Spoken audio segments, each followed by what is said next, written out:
The air was colder than I expected that evening, the kind of cold that bites at your joints and reminds you that time doesn't forgive anyone. I remember the sound before anything else, the distant hum of steel against steel, the low, ghostly moan of a train crawling somewhere far down the track. And then his voice, my son's voice, sharp, careless, soaked in the arrogance of youth. "Find your own way home, old man." He turned his back on me like I was some stranger who'd annoyed him on the street, not the man who raised him, fed him, kept a roof over his head when life tried to tear ours apart. I'm Charles Whitmore, 61 years old, retired high school history teacher, widower, father of one. People used to say I was a man of quiet dignity. I suppose that was true, once, before dignity was replaced with something colder, something I didn't know I was capable of feeling until that night. The last light of day was dying when the train passed in the distance, and I realized I was alone on a stretch of forgotten tracks, about 20 miles outside of Baton Rouge. My son, Jacob, had just sped off in my car. My car, the one I'd given him as a fresh start after his second rehab stint. He promised things would be different this time, that he'd stay clean, get a job, rebuild trust. I wanted to believe him. I needed to, but belief can be a cruel thing when it meets betrayal. I remember the gravel crunching under my shoes as I stepped away from the track, the smell of diesel and wet earth filling my lungs. I tried to call him, but he'd already blocked my number. A message from the phone carrier blinked back at me like a smirk. That's when I laughed, a dry, humorless sound that startled even me. I wasn't scared, not exactly, just stunned by the absurdity of it all. How did we get here, my boy and I? It started a few weeks before that night. Jacob had shown up at my door after nearly a year of silence. His eyes were hollow, his clothes smelled of smoke and liquor, and when he hugged me, it felt forced, like he was checking a box on a list of expectations. He said he needed a place to stay, just until things got better. I told him yes, of course. Fathers do that, even when they shouldn't. At first, he was quiet, polite even, helped around the house, fixed the old radio in the living room. We had dinners again, awkward, but civil. I told myself it was progress, but I began to notice small things missing. A watch here, a wallet there. I wanted to confront him, but I couldn't bring myself to. You tell yourself stories to avoid facing the truth about your own child. Then, one afternoon, I found my late wife's ring box open and empty. That diamond had belonged to her mother before her. I kept it as a reminder of the years before sickness took her away. Jacob said he didn't know what happened to it, but his eyes gave him away. That was when the resentment started to grow. Still, I didn't imagine it would lead to a railroad track. Back in that moment, standing in the cold, I decided to walk. I didn't know where I was headed, just away from the tracks,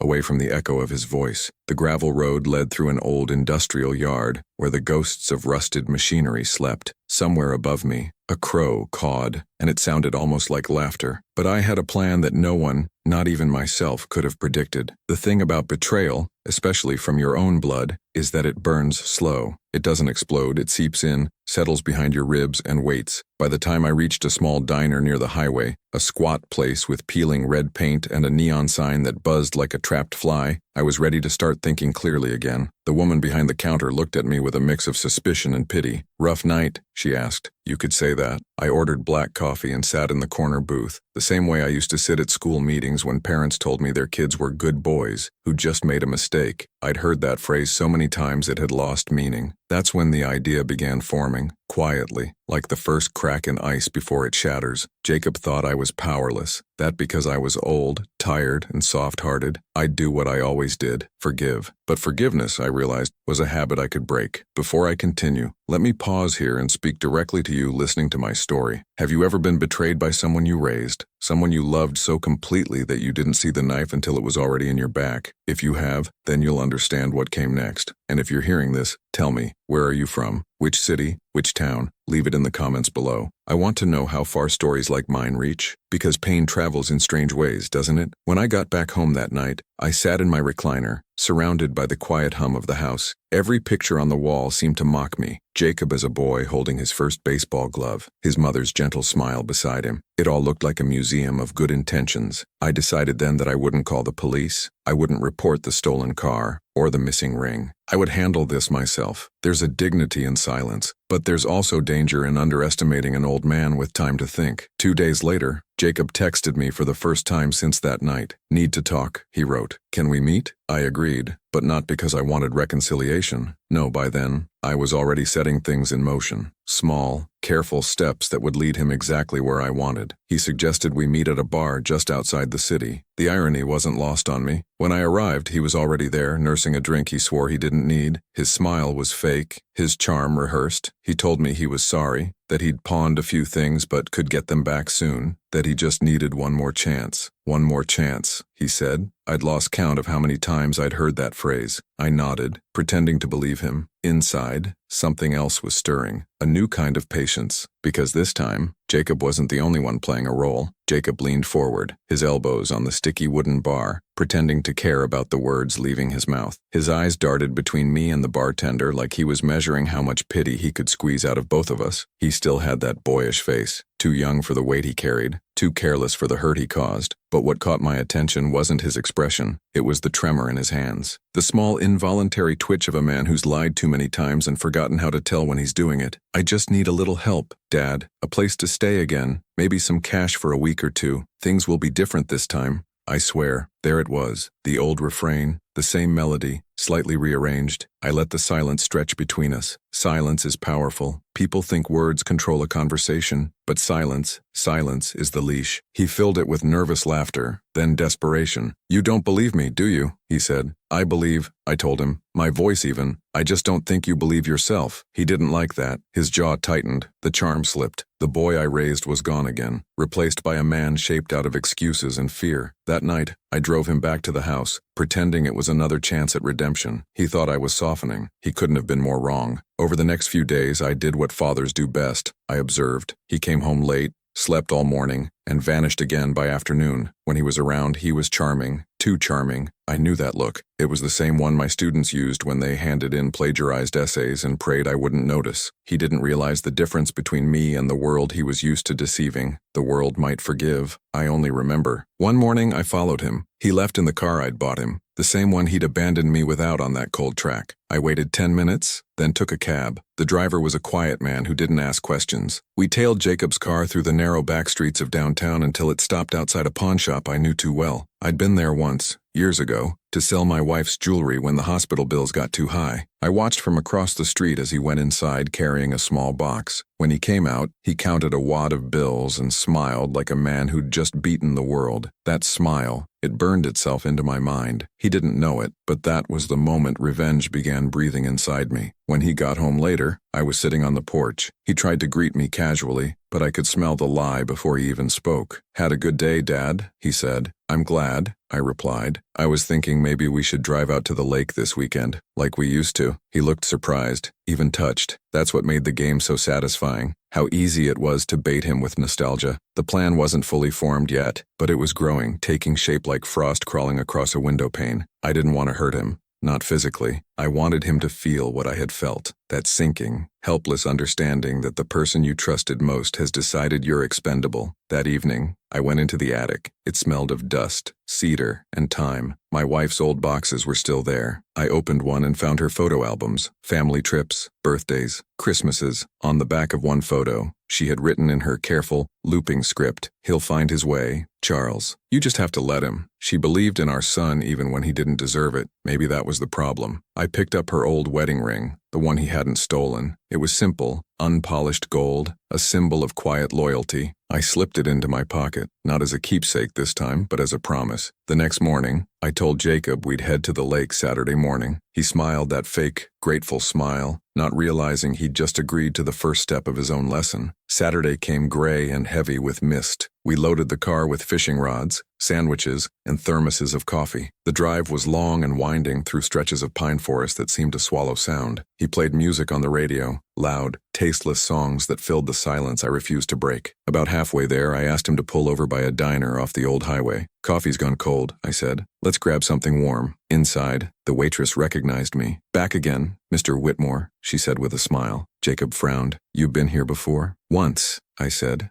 stirring my coffee. "The night you left me on those tracks." He froze. His hand stopped halfway to his cup. "Dad, don't," I interrupted. "You made your choice. Now let's finish what we started." He didn't know what I meant, and I didn't explain. We drove on. The mist thickened as we reached the lake, the water dull and flat as glass. It looked abandoned, forgotten by everyone except time itself. There used to be cabins there, places we rented when Jacob was a boy, but now they were just skeletal frames of wood and rot. I told him to park near the edge of the pier. "There's something I want to show you," I said. He followed me to the water's edge, confused but curious. That curiosity was his flaw. It always had been. "Do you remember this place?" I asked. He nodded slowly. "Mom used to pack sandwiches. You'd fall asleep with your fishing hat over your face." "I remember," I said. "You were 9. You caught your first catfish. You cried when we let it go." He laughed softly, almost like the boy I remembered. For a second, I felt the old ache of love trying to surface, but I pushed it down. "Why are we here, Dad?" I reached into my coat pocket and held up the small velvet pouch that once held his mother's ring. "You remember this?" His eyes widened. "You found it?" I shook my head. "No, you pawned it." The blood drained from his face. "I can get it back." "I already did." He took a step back. "Dad,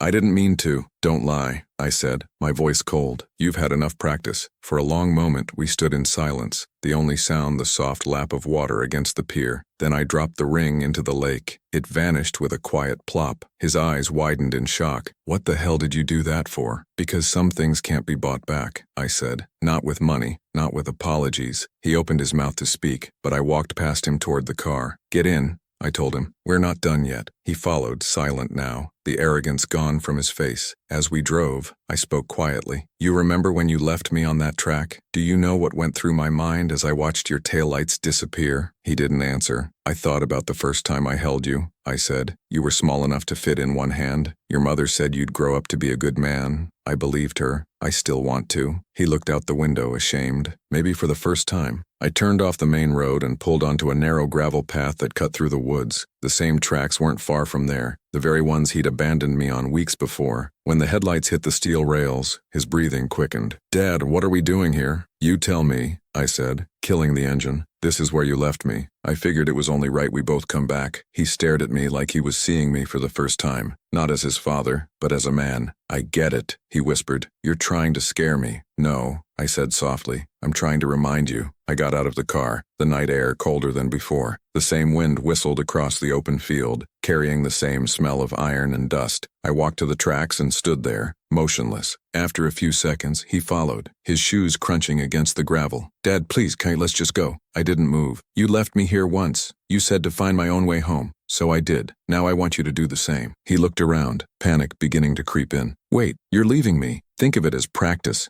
I said, turning back toward the car. He ran after me, grabbing my arm. "Dad, don't. I'm sorry, okay? I messed up. I know I did." I looked at him for a long time. His face, desperate and broken, reminded me of the boy who used to cling to my leg when thunder scared him. I wanted to believe him again, but belief was the same trap it had always been. "I'm not punishing you," I said. "I'm teaching you what it feels like to be left behind." He stood there, his breath visible in the cold air. "You wouldn't." I didn't answer. I just walked back to the car, got in, and closed the door. The engine roared to life. In the rearview mirror, I saw him standing on the track, small and shaking, his face pale under the moonlight. For a moment, I almost stopped. Almost. But what I did instead shocked even me. I didn't drive far, maybe half a mile before I pulled over, killed the lights here, and waited in silence. The forest around me hummed with crickets and the distant sound of the train, just like that night. I could see the faint glow of Jacob's phone flashlight swinging through the trees behind me. He was yelling my name, his voice cracking against the cold air. For the first time in years, I heard something honest in his tone. Fear. I sat there, my hands gripping the steering wheel, staring at my reflection in the windshield. What was I doing? I wasn't a cruel man. I'd spent my life teaching history, teaching young people to learn from their mistakes instead of being consumed by them. But somewhere along the line, I stopped being a teacher and became a lesson. And still, I didn't start the engine. Let him feel it, I thought. Let him know the silence, the helplessness, the sting of being disposable. Minutes turned into an hour. Eventually, I saw his flashlight dim and disappear. The forest swallowed him whole. That should have been the end of it. A symbolic punishment, a lesson burned into memory. But vengeance has a way of whispering, "Not yet." I drove home just before dawn, the world painted in the gray colors of regret. When I walked through the door, the house felt heavier somehow, as if it could sense what I'd done. My wife's photograph on the mantel seemed to be watching me, her kind eyes silently asking a question I couldn't answer. I poured myself a glass of whiskey I hadn't touched in months and sat in the dark living room. The ice cracked softly. I thought about calling the police, about driving back, about whether I'd gone too far or not far enough. But before I could decide, I heard a sound, a knock on the front door, 3 hard raps, then silence. When I opened it, Jacob stood there, his clothes torn, his face pale and streaked with dirt. His hands were shaking, but his eyes were different. The arrogance was gone. He looked like a man who'd been stripped bare by fear. "You left me," he whispered. "You left me first," I said. He stared at me for a long moment before collapsing onto the porch steps. I wanted to feel triumphant, but instead I just felt tired. He looked like a child again, broken, small, human. I made him coffee. He sat at the kitchen table, staring at his hands as if they belonged to someone else. After a while, he spoke. "You wanted to teach me something, didn't you? I wanted you to understand what you did." He nodded slowly. "I get it now." But something in his tone told me he didn't. Not really. Remorse and understanding aren't the same thing. One is a wound, the other is a scar. He was still bleeding. For the next few days, Jacob stayed home. He didn't go out, didn't ask for money, didn't even touch his phone. I thought maybe, just maybe, the lesson had sunk in. I cooked for both of us, and though we didn't talk much, the silence between us felt less dangerous. But peace, built on guilt, is fragile. One night, I woke to the sound of the back door closing. I looked out the window just in time to see Jacob walking away under the moonlight, a bag slung over his shoulder. I didn't follow this time. I just sat down and waited for morning. When the sun came up, I noticed the safe in my office had been opened. The cash I kept for emergencies, gone. The only thing left behind was a note written on the back of a grocery receipt. "I'm sorry, Dad, I just can't stay." The ink had smeared where a tear must have fallen. I didn't cry. I didn't even sigh. I just folded the note carefully and placed it under my wife's photo. She would have wanted me to keep it. That day, I drove back to the lake. The water was still and gray, reflecting the sky like a mirror that refused to tell the truth. I stood where I'd dropped the ring and felt the ache of memory pressing against my ribs. There's a kind of madness in loving someone who keeps destroying themselves. It's like holding a match and wondering why it burns your fingers. I knew he'd be back eventually. Addicts always circle home like stray dogs. They don't stay gone, they just get lost. So I waited, not for apology or redemption, just for an ending. It came 3 weeks later. I was in the front yard trimming the hedge when a police cruiser pulled into the driveway. The officer stepped out, a young woman with the kind of careful sympathy that only comes from practice. "Mr. Whitmore?" she asked. "Yes, it's about your son." I felt the world tilt slightly, like the ground had turned liquid beneath me. "He's okay," she said quickly, reading my face. "But he's in custody. He was involved in a break-in at a pawn shop downtown." I nodded, my mouth too dry to speak. "He asked for you," she continued. "Said you'd want to talk to him before he's transferred." I followed her to the station. The drive felt longer than any I'd taken before. Every mile stretched like a sentence waiting for its period. When I walked into the holding room, Jacob was sitting on a metal bench, his wrists cuffed, his eyes hollow again. But there was no defiance this time, no swagger, just emptiness. He looked up as I entered. "I messed up again," he said, his voice barely a whisper. "Yes," I said. "You did. I didn't mean to. I just needed the money to pay someone back. I didn't want to call you. I thought I could fix it myself." I sat across from him. "You thought wrong." He nodded. Then for the first time, he began to cry. Not the manipulative kind of tears I'd seen before, the real kind, the kind that come from somewhere deep, from the part of a man that still remembers who he used to be. "I didn't know what I was doing when I left you that night," he said through tears. "I was angry. I was ashamed. I thought if I pushed you away, I could hate you instead of myself." I closed my eyes. "You can't fix what you won't face." "I know," he whispered, "but maybe you can help me try." I should have walked away. I'd promised myself I would. But parenthood isn't logical. It's a wound that keeps choosing to stay open. I posted his bail. He came home with me that night, silent and broken again. But something was different. He didn't go near the liquor cabinet. He didn't touch his phone. He spent hours sitting on the porch, staring at the streetlights. Days passed, then weeks. Slowly, life began to resemble something almost normal. He got a job at a hardware store nearby. He came home tired but clean. We started having dinners again. He even laughed once. Really laughed. For a moment, I believed we might have found a second chance. But peace, like trust, is a delicate thing. One careless hand can break it. One afternoon, I came home early from the grocery store. I heard voices in the living room, Jacob's and another man's, low and hurried. When I stepped inside, the stranger disappeared through the back door like smoke. Jacob stood frozen, holding a small envelope. "What's that?" I asked. He hesitated. "Nothing. Let me see it." He sighed, handed it over. Inside were several $100s in cash and a pawn ticket. "Tell me you didn't," I said. He looked at the floor. "I needed to pay back someone. Just this once, I swear." "This once," I repeated. "How many onces do you think I've lived through?" "Jacob," he didn't answer. I walked to the fireplace, tossed the envelope into the flames, and watched the paper curl. He shouted, "What are you doing?" "Ending it," I said. "If you want to burn your life down, do it somewhere else." He stormed out,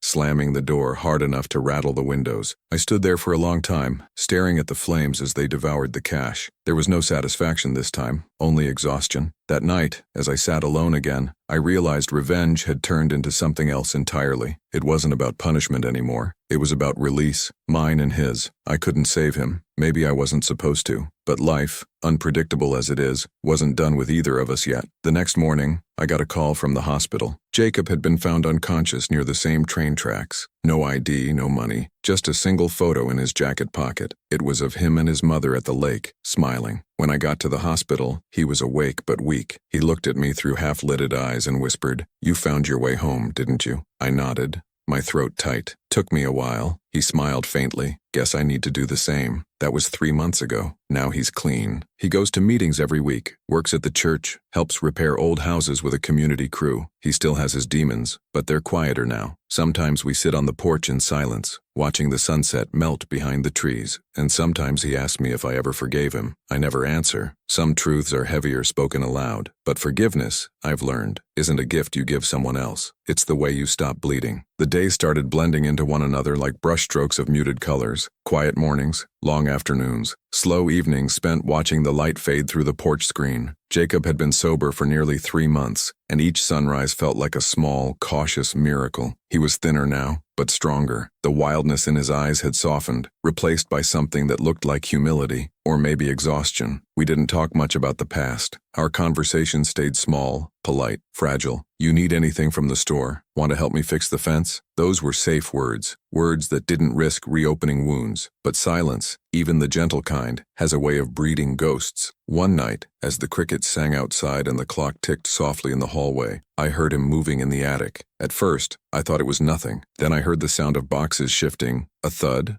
a pause, and another. I went upstairs and found him sitting on the floor, surrounded by old photo albums, his mother's handwriting curling beautifully across faded pages. In his hands, he held a letter, yellowed, delicate, sealed in an envelope addressed to Charles and Jacob Whitmore. I hadn't seen that envelope in years. My wife, Lillian, had written it shortly before she died. I'd never opened it. Some words are meant to be waited for. Jacob looked up when he saw me. "You never told me about this," he said softly. "It wasn't the right time," I replied. "When would it ever be?" he asked, his voice trembling. "When one of us is gone." He wasn't angry, not exactly, just hurt in that deep, quiet way that cuts sharper than rage. He handed me the letter. My hands shook as I broke the seal. The paper inside smelled faintly of lavender, the scent she always wore. Her handwriting danced across the page. "My loves, if you're reading this, it means I'm not with you anymore. Please don't let the world turn you against each other. Charles, promise me you'll forgive him, even when it feels impossible. Jacob, don't inherit your father's silence. His pride will feel like strength, but it's really loneliness wearing armor. You're both better together than apart." I couldn't finish. The words blurred through tears I didn't expect. Jacob reached over, took the letter, and read the rest aloud, his voice cracking like the paper itself. "Love doesn't disappear when people do. It just waits for us to find it again." We sat there in silence, two men connected by a ghost's voice. For the first time since she died, the house didn't feel empty. Later that night, Jacob said, "I think Mom knew what would happen to me." I looked at him. "She believed you'd always find your way back." He smiled faintly. "You think I'm really back?" I didn't answer right away. "You're on your way," I said. He nodded, satisfied with that, but I wasn't sure if I believed it, because something in his eyes had changed again. Not like before, when drugs ruled him, but like a man carrying a secret he wasn't ready to share. The next morning, I found him sitting outside, staring at his phone. The screen glowed with a number I didn't recognize. "You expecting a call?" I asked. He turned it off quickly. "Just someone from work," but his tone was too quick, too careful. I didn't press. I'd learned that pushing him too hard only made him run faster. That night, while he was asleep, I walked past his room and saw the faint blue light of his phone still glowing. Curiosity,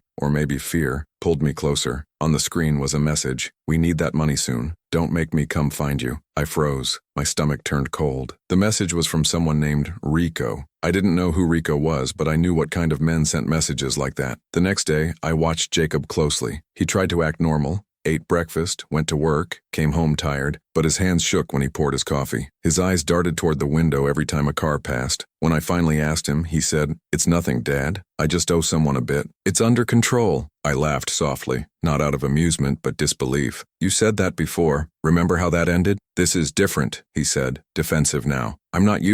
I just borrowed some money to pay off something old." "What kind of something old?" He looked away. "You wouldn't understand." "You'd be surprised what I understand," I said. He stood, his voice rising. "You think I'm the only one with secrets around here? You think you're some saint because you don't talk about yours?" That hit me harder than it should have. "What secrets?" I asked. He hesitated, then lowered his voice. "Mom told me things. Before she died." My heart stuttered. "What things?" He looked at me like a man holding a blade he didn't want to use. "She said you blame me for her death, that you thought if I hadn't run away that night, she wouldn't have had the heart attack." The air went out of the room. For a long moment, all I could do was stare. "She was sick, Jacob," I said finally. "It wasn't your fault." "Then why didn't you ever tell me that?" "Because I hadn't believed it. Not completely. Not then. She needed you home," I said quietly. "When you ran away, she stayed up all night waiting. Her heart gave out before I found you." He closed his eyes, pain flickering across his face. "So it was my fault." "No," I said, too quickly. "It was life's fault. It was time's fault. It was mine for not stopping you." He turned and walked out the door before I could say more. For 3 days, he didn't come home. I called his job, but they said he hadn't shown up. His phone went straight to voicemail. The house went silent again, the kind of silence that hums with dread. I sat at the kitchen table every night, staring at the door, listening for his footsteps. Then one evening I got another knock, the kind that doesn't wait for invitation. A man stood there, mid-30s,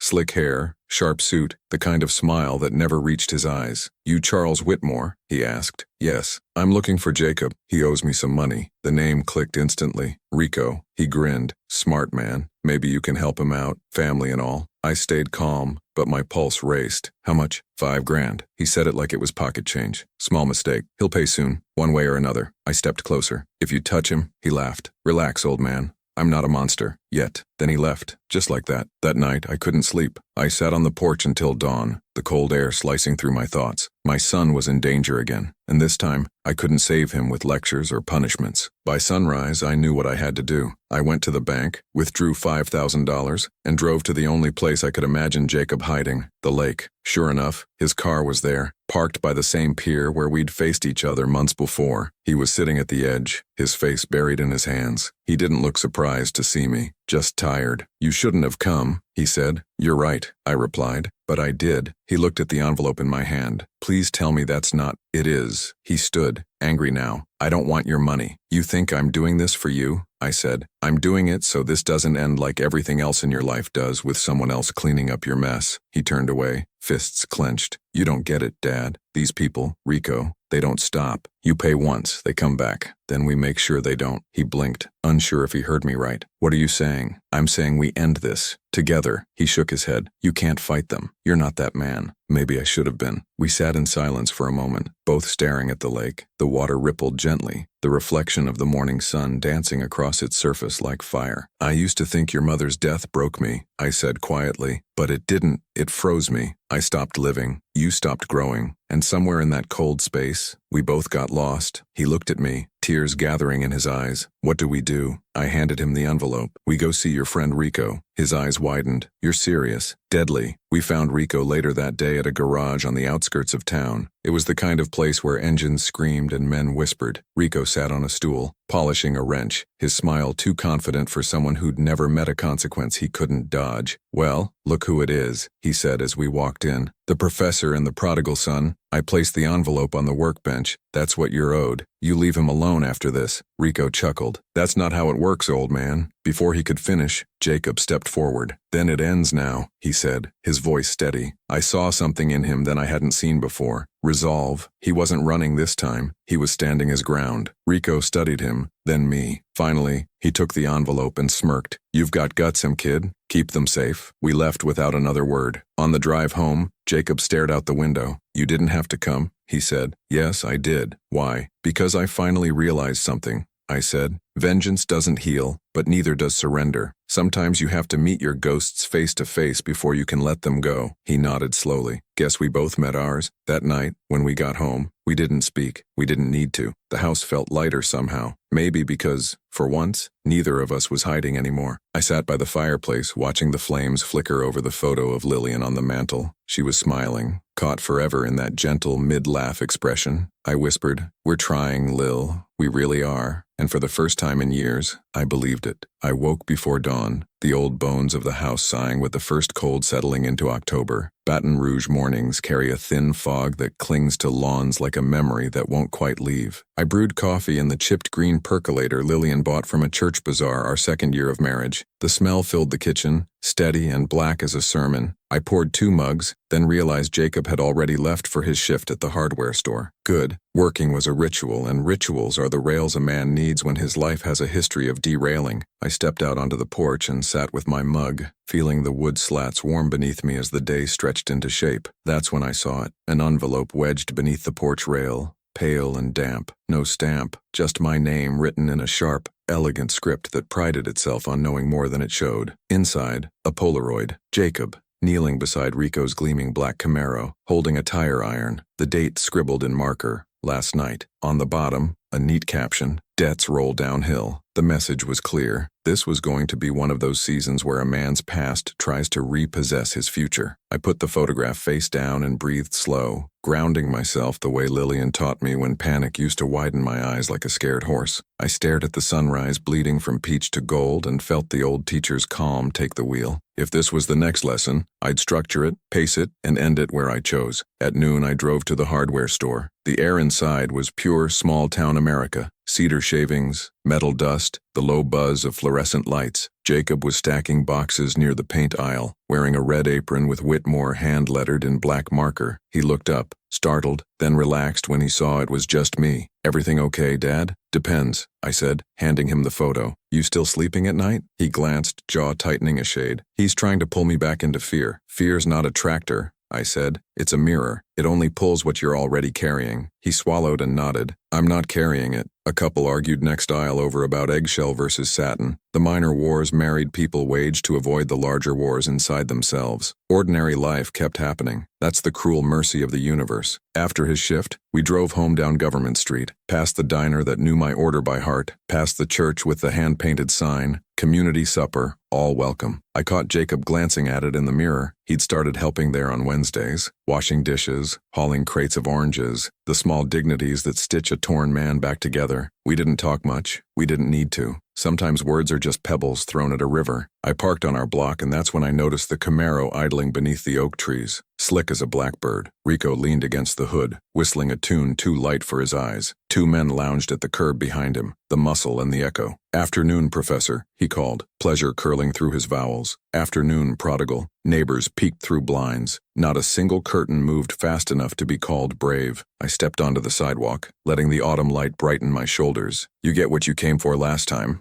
I said. "The debt was closed." "Debts are like dandelions," Rico smiled. "1 puff, 10 more. Then you've miscounted," I said. "We're done. Unless you're here to apologize for littering my porch." He glanced toward Jacob, letting silence salt the moment. "I don't need money this time. I need time. The kind he owes a gentleman named Torres. My client has an eye for continuity. See? People like your son make good examples. You squeeze him, the neighborhood notices. The neighborhood pays on time." Jacob stepped forward, voice steady. "I'm not your example." Rico's smile deepened, shark and carnival. Yet, I felt something ancient rise inside me, the part of a man you hope never to meet because once you do, you can't lie to him anymore. The father, the defender, the rope and the anchor together. "You lay a hand on him," I said, "and you'll regret it in ways your accountant can't measure." The 2 men behind him straightened, phones quiet in their pockets, the world briefly stripped to old math, 3 against 1 + 1 who used to be a boy. and is trying to be a man. Rico raised a lazy palm. No need to rumble in the cul-de-sac. I'm a businessman. I accept collateral. He flicked his gaze to our house, to my wife's porch swing, to the windows that still held her curtains. Nice place. You'll leave the house out of this, I said. That depends. He leaned closer, breath carrying mint and menace, on whether your son remembers that our world doesn't forget. I felt Jacob tense beside me like a wire. I laid a hand on his arm, an old Morse code. Wait. Rico slid back into the Camaro and revved the engine, voice chasing the sound. Clock's ticking, Professor. 48 hours. Torres is old-fashioned. He likes his dues on time. The car glided away like a dark idea. The block exhaled. Jacob clenched and unclenched his fists. I'm not running. You're not, I agreed. We're not. We ate dinner early. Red beans, rice, cornbread, food with a memory of Sunday in it. After, Jacob washed up while I sat with the ledger I kept for the house. Water, electricity, taxes, the comforting arithmetic of adulthood. Then I opened a second, older notebook. It held a different sort of math. Dates, names, pawn tickets, the timeline of my son's undoings and my complicities. If a story doesn't reconcile, it haunts. I intended to reconcile ours. I have to tell you something, I said when Jacob came into the living room, drying his hands. Your mother left me another letter. I never showed it to you. It's not because I wanted to hide things. It's because the man I was back then wouldn't know what to do with the truth. He sank into the armchair across from me. What truth? I retrieved a sealed envelope from the locked desk drawer. My thumb hesitated on the flap. Then I opened it. Lillian's voice poured off the page in her neat, looping hand. Charles, if you're reading this without me there to tap your wrist and tell you to listen with your whole face, stop, breathe. Look at our boy not as a ledger of sins, but as a ledger of possibilities. He inherited your mind and my tenderness. That combination can save him or drown him. There was more. About the night Jacob ran. About the night her heart failed. If he isn't home, it's because the story inside him is louder than the one we told. Don't fight the boy. Fight the story. I closed my eyes. The parchment scent of lavender rekindled. She told me to stop warring with you and start warring with the story. I've been slow to obey her. Jacob's jaw worked. I don't even know what my story is anymore. That means it's a good time to rewrite it, I said. We planned, not revenge, not surrender, strategy. A teacher and his son at the dining table with a yellow legal pad and 2 stubby pencils, building a lesson plan for the next 48 hours. We listed the variables. Torres, Rico,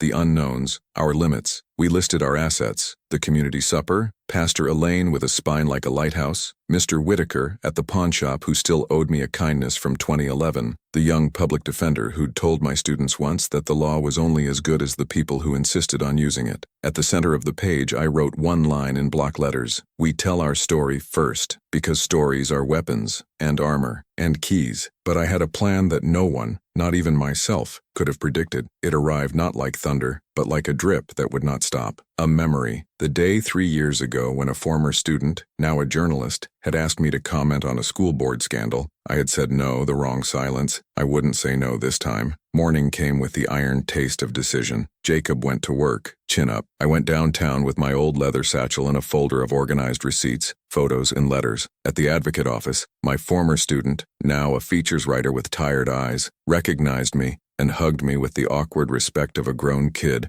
who had needed your firmness. Mr. Whitmore, she said, to what do we owe the pleasure? A story, I replied, about a man who was a son before he was a suspect, about predatory debt men who pretend to be businessmen, about a neighborhood that knows names but forgets faces until the obituary. She put her coffee down. I'm listening. I laid out the facts, no embellishment, no melodrama, just the clean line of cause and effect, the way I taught history when the kids wanted heroes and I insisted on citizens. I showed her the Polaroid, Rico's note, the pawn tickets with dates that matched stints of sobriety and collapse like a grim calendar. I gave her Lillian's letter. I let my hands shake where they needed to. You're not asking me to write a sob story, she said. I'm asking you to write a map, I answered, so the next boy doesn't get lost. She looked at me for a long time and nodded. I left the newsroom into a sun that felt a degree kinder. On the way home, I stopped by the church. Pastor Elaine stood near the pantry where apples and bottled water lined a folding table like small mercies. She hugged me, her perfume clean as fresh sheets. I told her as much as I could without baiting danger to our doorstep. We prayed, not for a miracle, but for courage to endure the lack of one. She placed a hand on my shoulder. Courage is a muscle, she said. We'll work it. By dusk, Jacob was home, with a quiet hum in him like a man who has held his fear and not dropped it. We ate leftovers. We watched the local news without speaking about it, both of us aware of what might come next but determined not to feed it with worry. The story ran online just after 10, a portrait photo of me on our porch, age in the lines, stubborn in the set of the mouth. Headline, in Baton Rouge, a father and son face down predatory, loans with a different kind of interest. The piece named no names, but it described the methods too well for a man like Rico to pretend he didn't recognize himself. It quoted Pastor Elaine and Mr. Whitaker about the way a community gets swallowed plank by plank, until all that's left is people leaning on each other just to stand upright. And there, in the fourth paragraph, a sentence that broke something open. Love is not a soft thing. Sometimes it is a courtroom. The article lit up faster than we expected. Comments from old students. A message from the public defender offering to connect us with a district attorney's investigator. A voicemail from a number I didn't recognize and didn't return because my spirit said not tonight, not that way. At midnight, a rock hit the porch step. The sound was shocking only because of its simplicity. I stepped out and found a small stone wrapped in tape. No note this time. Just a scorch mark where the lighter had kissed it like a threat. A Camaro idled at the corner, headlights off. We did not move. Jacob stood beside me. Our house held its breath and kept standing. The next day passed in a long stretch of ordinary work, traffic, the neighbor's dog protesting a squirrel. At 5 p.m. my phone buzzed. Unknown. I answered and heard a voice with money in it and a wound under the money. Professor Whitmore, the man said. This is Torres, so the myth had a mouth. I read your story, he continued. What an admirable angle. Tug at the city's soft heart. Starve the hard world that keeps it running. Is that what you think you're doing? Keeping the world running? I asked. He chuckled. I keep certain wheels oiled. You have 48 hours, you were told. I prefer 24 now. Print has a way of making executives anxious. You mean nervous, I said. Anxious is a more civilized word, he replied. Like a man who wears suits people bleed in without staining them himself. 24, Mr. Whitmore, or the next photo in your mailbox won't be so nostalgic. He hung up. I realized my hands were steady. Fear is a storm that gets tired if you refuse to give it a flag to flap. I wrote times and dates on the pad and called the investigator whose number the public defender had texted. We spoke plainly. He told me what he could prove and what he could not. He said the newspaper had woken interest higher up the ladder. He said, "Do not be a hero, Mr. Whitmore." I assured him I was an educator, not a gladiator. He didn't laugh. At dinner, I told Jacob about the call without dressing it in dramatic ribbon. He nodded. He's moving the clock. Then we changed the game, I said. How? By making his clock irrelevant. I almost stopped there. Almost. But what I did instead shocked even me. I wrote a letter to Torres, not with apology, not with bluster, just a proposal in words carved clean. I told him that if he touched my son, the tapes would roll. Not cops, not court, a different tribunal. The hungry eye of a public that had grown tired of men like him mistaking their money for immunity. I included a list of names, places, small cruelties tied to his enterprise that had been whispered around folding tables at the church for years. I did not mail it. I walked it into his lobby the next morning. His office downtown was all glass and cool air. Reception wore black and politeness like armor. When I gave her the envelope, she read my face the way nurses do and slid it into a slot with a nod that said she'd seen 100 kinds of courage and mine belonged. I sat in the lobby and waited. 10 minutes, 20, 30. The receptionist never looked up again, training her eyes on a screen no one watches for meaning anymore. Finally, a man in a blue suit called my name. Mr. Whitmore.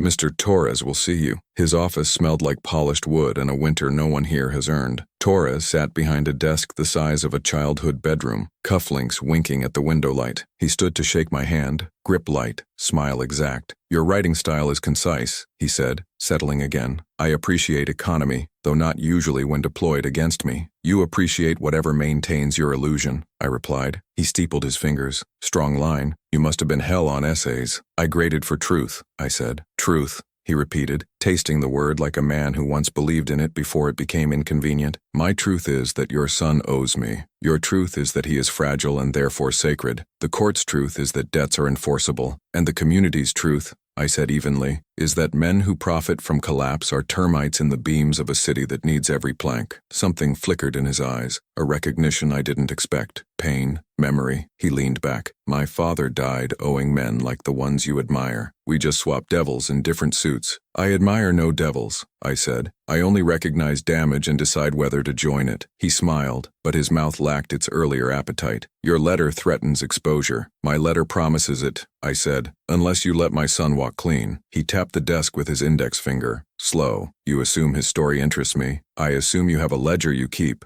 Mr. Torres, and I'm offering you a gift, an elegant subtraction. He studied me, then turned his chair to the window, as if practicing the act of looking down on things might provide clarity. He didn't speak for a long minute. Finally, you have until midnight to convince me this is worth my exception. He turned back, and I don't make exceptions. You just did, I said, and left before courage could rot into theater. On the way out, I texted the investigator. Meeting held, midnight deadline. He replied, do not be home at midnight. That suggestion dragged a chain of possibilities behind it. I picked up Jacob from work with a bag already in the trunk. Spare clothes, Lillian's letters, the ledger, a cheap prepaid phone. We drove out to Port Allen, west side of the river, to the community center that hosted the Wednesday supper. Pastor Elaine led us into the back room where sacks of flour stood at attention like patient soldiers. She hugged Jacob with the fierce, unsentimental joy of a shepherd who knows sheep wander. We set up cots. We ate bowls of gumbo ladled straight from a crock pot humming with generosity. Jacob fiddled with a plastic spoon, then said, what if he doesn't back down? Then we don't either, I said. He stared at the drain in the floor as if it might offer an answer. I used to think I had to pay for everything I broke. You do,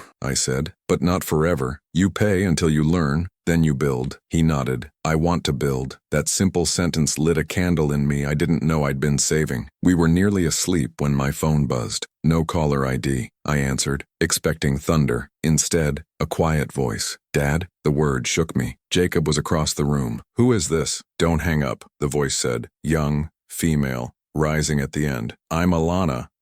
I'm your granddaughter. The world tilted, not in the dizzy way that drops you, but in the precise way a compass needle snaps north and refuses to be argued with. Where are you? I asked, forcing calm into my voice as my blood tried to race. How old are you? 17. She said. I'm at the bus station on Florida. Mama told me to call if I ever got into trouble I couldn't fix. Her breath hitched. A man's been following me since I left work. I ducked into the station, but I think he's still out there. The room sharpened like it had been out of focus until now. Jacob sat up, eyes wide. I put the call on speaker. Alana, I said carefully. What does your mother's letter say I should ask to prove it's you? Silence, then a small laugh of relief. She said you'd ask for the color of her prom dress. It was lemon yellow, and you hated it because you said it made her look like a highlighter. My heart broke and mended in one inhale. We're coming, I said, already on my feet. Stay where there are people. Don't go outside. Keep the call live. We told Pastor Elaine we needed the church's van. She tossed us the keys without ceremony and put a hand on my head for half a second that felt like armor. We drove across the river, engine rattling, Jacob white-knuckled but steady. I kept Alana talking, where she worked, a diner near the Riverwalk. Her mother's name, Janelle. The way she found me, a letter sealed, with my number. Janelle had kept my name out of her mouth but not out of her hope. Jacob kept swallowing like his throat had forgotten how to be a throat. I have a daughter, he whispered, not to me but to the part of himself that needed the sentence to be real. The station glowed under terrible lighting. We spotted her immediately, skin like her grandmother's, eyes like mine, worry like both of us. She was clutching a backpack, lower lip held between teeth the way I'd seen Jacob do when the pitch was inside and he couldn't decide to swing. Behind the glass doors, a man leaned against a pillar, pretending not to watch her while failing to watch anything else. We parked under the camera. We walked in tall and middle-aged and not backing up. Alana, I said. She looked at me, measured a family resemblance, and nodded once, tears starting hard and fast like a summer rain. Jacob took one step and stopped, something in him cracking and aligning at the same time. I'm Jacob, he said. I know, she answered, voice shaking. Mama told me about you when I was 15. She said not to look for you until I could tell the difference between want and need. That wisdom felt like Lillian had phoned it in herself. We turned as one toward the doors. The man shifted, deciding whether to become a problem. I lifted my phone and pointed at the camera above. You want to be famous or careful? I asked through the glass. He weighed his small life and chose a smaller exit. We brought Alana to the van. Jacob buckled her in with a tenderness that nearly unspooled me. We drove away clean, but I had a plan that even now surprised me. I texted Torres the photo of us three in the church van facing the dashboard. my hands at 10 and 2. Jacob looking out at the river like it might answer. Alana in the rearview mirror, eyes bright and bruised. I typed, new math. My son has something to lose. Men with something to lose don't run. They build. Your clock has no power here. His reply came 2 minutes later. Midnight. Sometimes, even bullies need a script. Midnight met us at the community center like a tired referee. We sat with Alana at a round table beneath a quilt that a women's group had pieced together during another hard season. We traded fragments of history. Janelle, a nurse's aide who loved lemon candy, lived in Shreveport now. Alana's job, the way she'd been saving to apply to Baton Rouge Community College. The day she found the letter in a coffee can labeled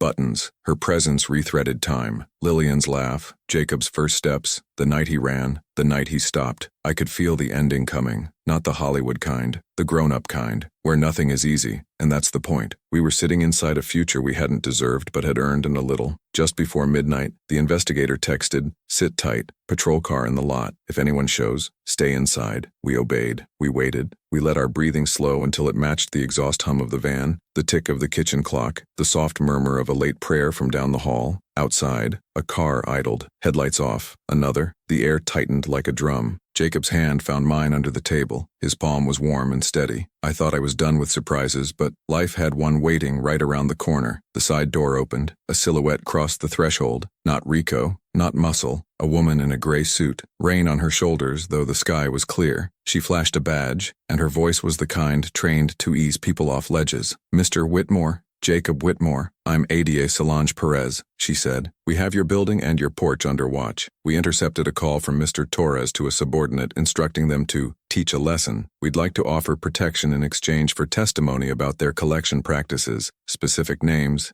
dates, receipts. Your article opened a door. If you step through, we'll try to hold it from the other side. I looked at Jacob. He looked at Alana. Then he looked at me. Let's end it, he said. Ada Perez nodded once in a businesslike benediction. Good, because they're here. Her radio crackled, units moving, positions taken, the choreography of consequence finally arriving late to a party it should have thrown months ago. Through the window we saw the Camaro nosing into the lot, 2 more cars behind. Doors opened, shapes moved. The world shrank to breath and blood and choices. Back room, Perez said, and the 3 of us obeyed the voice of civilized law as if it were a choir. Behind the door, with Pastor Elaine standing by like a general in an apron, Alana squeezed Jacob's arm. I don't want to lose you, she whispered. You won't, he said, and in his voice I heard a man who had learned the difference between want and need in the hardest classroom. I pressed my palm to the wood of the door and felt the rumble on the other side. The arguments, the sudden shout, the single crack of something breaking that was not a bone. A second later, silence, then a flood of light under the door, and the measured cadence of officers who have practiced not letting their hearts sprint faster than their feet. I looked at the 2 people on either side of me, my son, my granddaughter, and felt a weight I'd carried for years climb down off my shoulders as if it had always been free to leave. Looking back now, it was the exact second when revenge started breathing its last inside me. We waited for the knock. It came, gentle but firm, like a decent ending asking permission to enter. Mr. Whitmore, Perez called. It's over for tonight, but the real work starts in the morning. I closed my eyes and saw Lillian's handwriting, the lemon-yellow dress, the lake swallowing a ring because it couldn't swallow our mistakes. I exhaled, long and low. On the other side of the door, the world was changing shape. How much we didn't know yet, but we had a story to write, and for once, we'd be the ones holding the pen. We opened the door, and then the lights went out. Darkness arrived like an old acquaintance, familiar, inconvenient, uninvited. 1 second the fluorescent bulbs hummed, the next they snapped off, plunging us into the kind of black that presses its palms against your chest. I could still smell gumbo, oil, rain. A child cried somewhere down the hallway of the community center, and Pastor Elaine's calm voice answered it with prayer. Backup generators, Ada Perez whispered. Stay where you are, but I was done waiting. My eyes adjusted, my hearing sharpened. Footsteps outside, the rhythm of men who think fear equals control. Jacob moved first. Dad, I know, I said. He was beside me, ready. The years between us, the lies, the track, the pawned ring, the endless apologies, folded in like pages closing. What remained was blood and choice. Perez's radio crackled. Unit 5, power cut at main. Maintain perimeter. Then came a sound I didn't expect. Laughter. Rico's laughter, high and strained, carrying from the hallway. You brought the whole choir, Professor. You think paper and prayer stop what's owed? Perez tensed. He's not supposed to be here. He never was good at following rules. I murmured. The emergency lights blinked on, washing everything in a red pulse. Rico stood 10 yards away, framed by that heartbeat glow, a pistol loose in his hand. He looked smaller than before, like a man surprised by his own shadow. This isn't how you fix anything, I told him. He shook his head. You fixed too much already. Torres is gone. Took a jet to Miami. Left me holding every bad debt in the book. You ruined my life with your little newspaper sermon. You ruined it yourself, Jacob said quietly. Rico's eyes snapped toward him. You shut up. You don't get to talk redemption after stealing my cut. He raised the gun, but his hand trembled, not from nerves, from emptiness. A man that hollow can't aim straight. I stepped between them. Rico, I said, look at me. You're not built for killing. You're built for noise, and you've made enough of it. He laughed again, desperate now. You think because you're old you can talk a bullet out of its job. Perez's voice came low.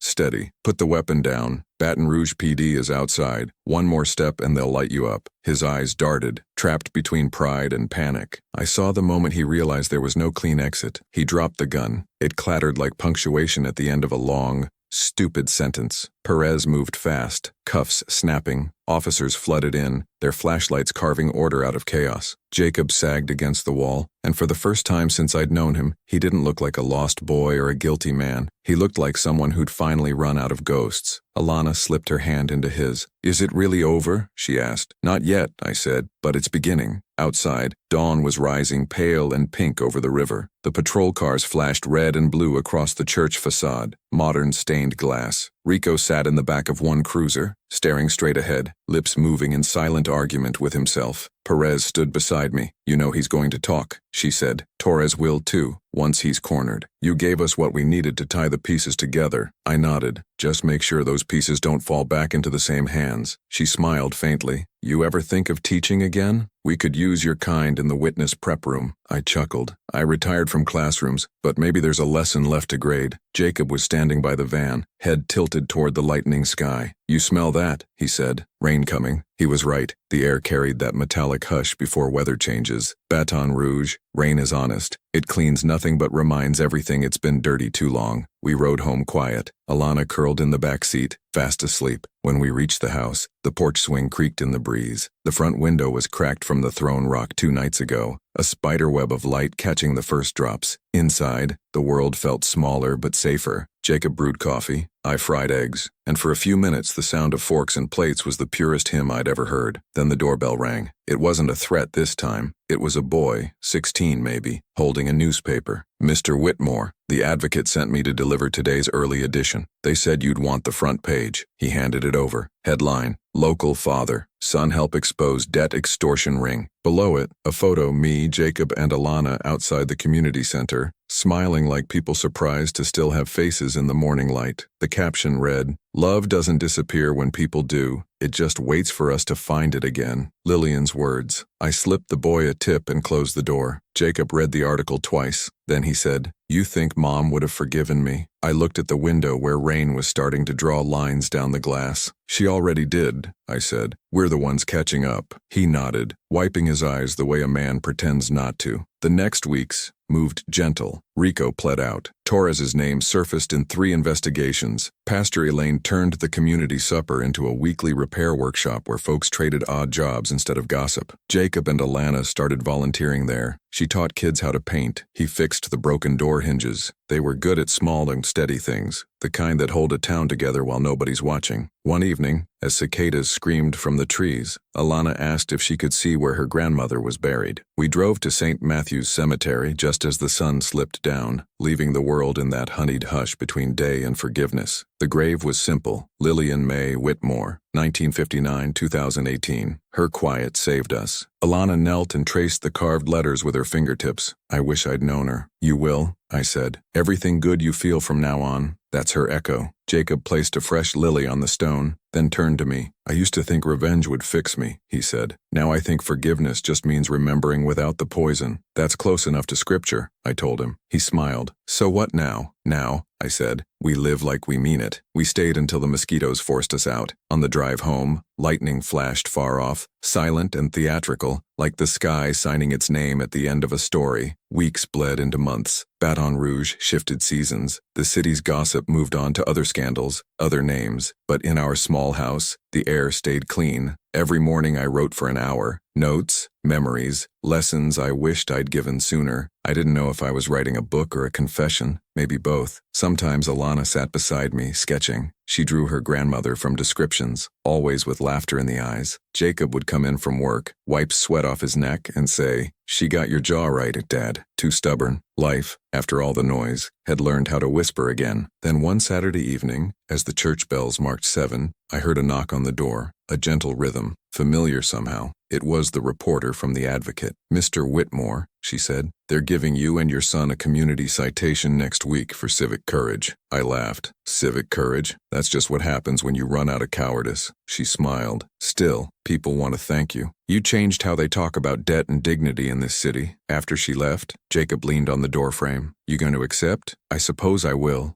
I said, if only to prove old men can still stand up straight. The ceremony was held in the high school auditorium where I'd taught for 32 years. Walking that stage again was like revisiting an old battlefield-turned garden. The principal handed me a plaque, simple wood and brass. I looked out at the crowd, neighbors, former students, strangers clapping because stories like ours remind them their own might still bend toward mercy. I cleared my throat. "I spent a lifetime teaching history," I said. "Turns out, history was teaching me about pride, patience, and the cost of silence. I learned revenge is just grief that forgot its manners, and forgiveness isn't weakness, it's discipline. You practice it until it stops hurting, or at least until it hurts less." The applause was polite, then warm, then loud enough to feel like weather. Jacob hugged me when I stepped off the stage. "You didn't sound like a teacher," he said. "You sounded like a man who finally passed his own test." Maybe I had. Later that night, after everyone left, I sat alone in the auditorium. The janitor swept the aisles. The smell of dust and lemon polish hung in the air. I looked at the empty seats and imagined all the faces that had passed through. Kids I'd lectured about Rome, about justice, about how civilizations crumble,